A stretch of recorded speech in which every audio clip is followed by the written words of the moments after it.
ഈ അജിത് കുമാറുമായി ബന്ധപ്പെട്ട വിഷയത്തിൽ ഒരുപാട് വീഴ്ചകൾ സംഭവിച്ചിട്ടുണ്ട്. അതാണ് ഈ വിജിലൻസ് റിപ്പോർട്ട് ഇപ്പോൾ കോടതി തള്ളിയിരിക്കുന്നു.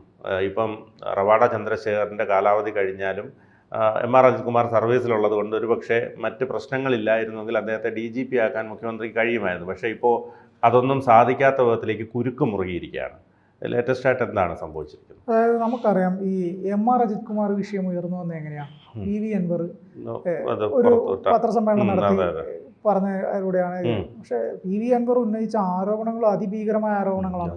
സ്വർണ്ണക്കടത്ത്, അനധികൃത സ്വത്ത് സമ്പാദനം, മരം മുറി, അങ്ങനെ കുറേ കേസുകളുണ്ട് ഈ അജിത് കുമാറിനെതിരെ.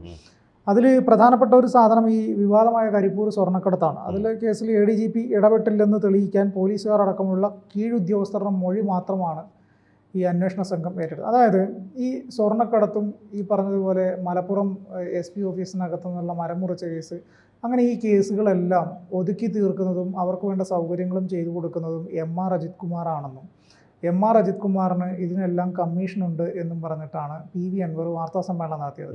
അതായത് ഈ അജിത് കുമാറിൻ്റെ ഇടപെടലുകളാണ് ഈ പറഞ്ഞ പോലെ സ്വർണ്ണക്കടത്ത് സംഘത്തിന്, അതുപോലുള്ള നമ്മുടെ കേരളത്തിലെ പല നിയമവിരുദ്ധ പ്രവർത്തനങ്ങൾക്കും ADGP എന്ന് പറയുന്ന ലേബൽ ഉപയോഗിച്ചുകൊണ്ട് അജിത് കുമാർ അനധികൃതമായിട്ട് അവർക്ക് സഹായം ചെയ്തു കൊടുക്കുന്നു എന്നുള്ളതാണ് ഈ MLA ആയിരുന്ന സമയത്ത് PV അൻവറിൻ്റെ ആരോപണം.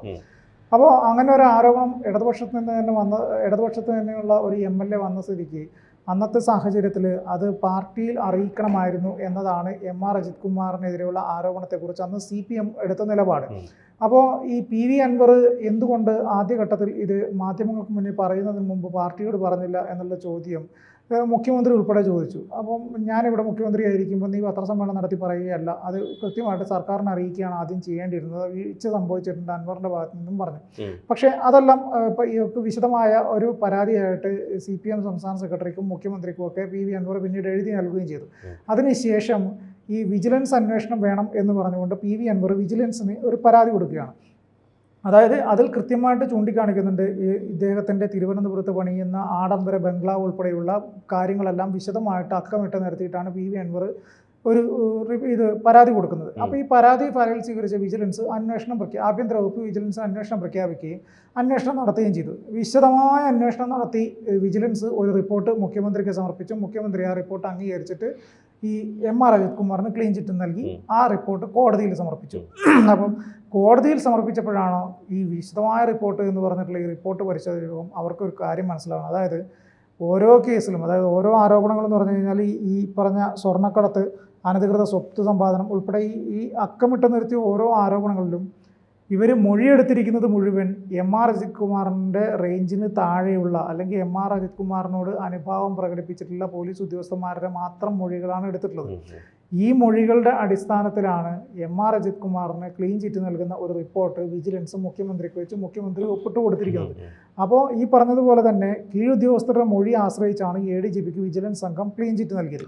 എന്തായാലും അതിന് സുതാര്യമായി നടത്താൻ കഴിയില്ലല്ലോ. കാരണം എപ്പോഴും സർക്കാരിനെയും പേടിച്ച്, അല്ലെങ്കിൽ അജിത് കുമാറിനെ പോലും അന്വേഷണ ഉദ്യോഗസ്ഥർക്ക് പേടിക്കേണ്ടി വരും. അതാണ് പറഞ്ഞത്. അപ്പോൾ ഈ റിപ്പോർട്ട് പരിശോധിച്ച കോടതി പറഞ്ഞ കാര്യങ്ങൾ നമ്മൾ പ്രത്യേകം ശ്രദ്ധിക്കേണ്ടതുണ്ട്. അതായത് കീഴുദ്യോഗസ്ഥരുടെ മൊഴി ആശ്രയിച്ചാണ് ADGPക്ക് വിജിലൻസ് സംഘം ക്ലീൻ ചിറ്റ് നൽകിയത്. ADGPയെ രക്ഷിച്ചെടുക്കാൻ അദൃശ്യ ശക്തി പ്രവർത്തിച്ചെന്ന് നിരീക്ഷിച്ച വിജിലൻസ് കോടതി കഴിഞ്ഞ ദിവസം റിപ്പോർട്ട് തള്ളുകയും സർക്കാരിനെയും വിജിലൻസിനെയും രൂക്ഷമായി വിമർശിക്കുകയും ചെയ്തിരുന്നു. രേഖകൾ ശേഖരിക്കുന്നതിലും പരിശോധിക്കുന്നതിലും അന്വേഷണ സംഘത്തിന് വീഴ്ച പറ്റി. പിന്നെ ഇവരെന്താണ് അന്വേഷണം നടത്തിയത്?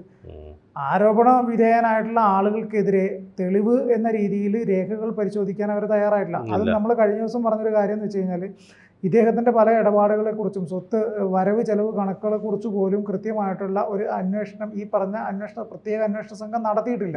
ആ അന്വേഷണ സംഘം അങ്ങനെ നടത്താതെ ഇദ്ദേഹത്തോട് അനുഭാവമുള്ള അല്ലെങ്കിൽ ഇദ്ദേഹത്തിൻ്റെ കീഴുദ്യോഗസ്ഥരായുള്ള ആളുകളുടെ മൊഴികൾ രേഖപ്പെടുത്തി മാത്രമാണ് ഒരു റിപ്പോർട്ട് സമർപ്പിച്ചിരിക്കുന്നത്.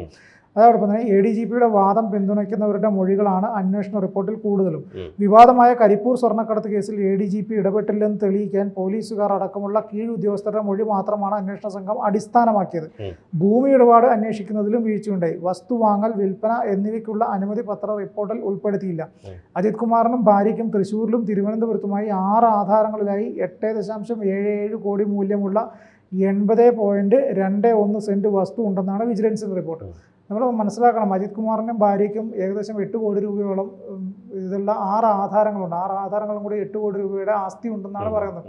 അജിത് കുമാറിന് എങ്ങനെയാണ് ഇത്ര ആസ്തി വന്നത് എന്നുള്ളത് സ്വാഭാവികമായിട്ടും വിജിലൻസ് അന്വേഷിക്കണമല്ലോ. സ്വത്ത് സമ്പാദനം കൂടി ഇതിനകത്ത് പരാമർശിച്ച സ്ഥിതിക്ക് എങ്ങനെ ഇത്രയും ആസ്തി ഉണ്ടായി, ഒരു പോലീസ് ഉദ്യോഗസ്ഥൻ്റെ ഇത്രയും കാലഘട്ടത്തിലെ സർവീസ് കാലഘട്ടങ്ങളിൽ അവർ എത്ര രൂപ ശമ്പളം വാങ്ങിച്ചിട്ടുണ്ടാവും, ആ ശമ്പളം വാങ്ങിച്ച ശമ്പളവും അദ്ദേഹത്തിന് അല്ലാതെ കിട്ടിയ ആനുകൂല്യങ്ങളെല്ലാം കൂടെ ചേർത്ത് കഴിഞ്ഞാൽ ഇത്രയും വലിയ സ്വത്തിൻ്റെ ഉടമയാകാൻ അജിത് കുമാറിന് സാധിക്കും എന്നുള്ളത് ആരും പരിശോധിക്കണം. പക്ഷേ വിജിലൻസ് സംഘം ചെയ്തത് എന്താണ്, ഒരു കീഴുദ്യോഗസ്ഥരായിട്ടുള്ള കുറച്ച് പോലീസ് ഉദ്യോഗസ്ഥന്മാരുടെ മാത്രം മൊഴിയെടുത്ത് ഒരു റിപ്പോർട്ടുണ്ടാക്കി കൃത്യമായിട്ടുള്ള വസ്തുതകൾക്ക് അടിസ്ഥാനമില്ലാതെ ഇവരുടെ മൊഴികൾ മാത്രം അടിസ്ഥാനപ്പെടുത്തിയിട്ട് ഒരു റിപ്പോർട്ട് ഉണ്ടാക്കി ക്ലീൻ ചിറ്റ് കൊടുക്കുകയാണ് ചെയ്തിരുന്നത്. മറ്റൊരു പ്രധാനപ്പെട്ട ഒരു കാര്യം, മരം മുറിയിൽ വന്ന വീഴ്ച, അതിൽ അജിത്തിന് പങ്കില്ല എന്നുള്ളതാണ്. അതായത് മലപ്പുറം ജില്ലാ പോലീസ് മേധാവിയുടെ ക്യാമ്പ് ഓഫീസ് പരിസരത്ത് നിന്ന് തേക്ക് ഉൾപ്പെട്ട മരം മുറിച്ചു മാറ്റിയതിൽ ഗുരുതര വീഴ്ച ഉണ്ടായെന്നും അതിൽ അജിത് കുമാറിന് നേരിട്ട് പങ്കില്ലെന്നാണ് കണ്ടെത്തൽ. അപകടം ഒഴിവാക്കാൻ തേക്കിൻ്റെ 2 ശിഖരം മുറിക്കാൻ അനുമതി നൽകിയപ്പോൾ മരം പൂർണ്ണമായി മുറിച്ചു നോക്കിയായിരുന്നു.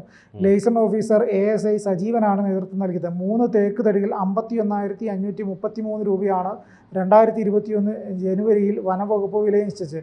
4 തവണ ലേലം നടന്നെങ്കിലും നിശ്ചയിച്ച വില കിട്ടിയില്ല. 30 മാസങ്ങൾക്ക് ശേഷം 20,500 രൂപയ്ക്കാണ് മരം വിറ്റത്. അതായത് ഈ മലപ്പുറം SP ഓഫീസിൻ്റെ SP-യുടെ ക്യാമ്പ് ഓഫീസിനകത്ത് 3 തേക്ക് മരങ്ങൾ, ആ മരങ്ങളുടെ ശിഖരം വെട്ടാൻ മാത്രം അനുമതി നൽകിയപ്പോൾ ആ മരം അപ്പാടെ മുറിച്ച് വിൽപ്പന നടത്തിയ ഒരു കേസ്. ആ കേസ് അന്ന് നമ്മൾ ഓർക്കുന്നുണ്ടാവും, PV അൻവർ SP ഓഫീസിൽ കയറാൻ പോയ സമയത്ത് കയറാൻ സാധിക്കില്ല, ഓർമ്മയില്ലേ? അപ്പം അന്നാണ് നമ്മൾ അന്നാണ് അറിയുന്നത്. എന്നിട്ട് PV അൻവർ കസേരയിട്ട് അവിടെ കയറിയിട്ടേ പോകുള്ളൂ. അത് വലിയ ചർച്ചയായിരുന്നു. അപ്പോൾ ഈ PV അൻവർ അന്ന് ഉന്നയിച്ച ആരോപണത്തിന് അടിസ്ഥാനമുണ്ട് എന്നുള്ള രീതിയിലാണ് വിജിലൻസ് കോടതി തന്നെ ഇപ്പൊ നിരീക്ഷിച്ചത്. പൂരം കലക്കലുമായി ബന്ധപ്പെട്ട വിഷയത്തിലും അത് തന്നെ. ഇതെല്ലാം കൂടെ വന്നു കഴിയുമ്പോൾ MR കുമാറിന്റെ DGP മോഹം സ്വാഭാവികമായിട്ടും അസ്തമിച്ചു കഴിഞ്ഞു. കാരണം ഇനി ഒരു കാരണവശാലും അത് ചെയ്യാനുള്ള ഇതില്ല എന്നാണ് മനസ്സിലാക്കാൻ കഴിയുന്നത്. കാരണം ഈ കേസുമായി ബന്ധപ്പെട്ടുള്ള നിയമവിദഗ്ധർ നൽകുന്ന സൂചന അനുസരിച്ച് MR അജിത് കുമാറിന് ഇനി സംസ്ഥാന പോലീസ് മേധാവിയാകാനുള്ള അർഹതയില്ല. കാരണം റവാഡ ചന്ദ്രശേഖർ ഈ വർഷം 1 വർഷമാണെന്ന് തോന്നുന്നു കാലാവധി.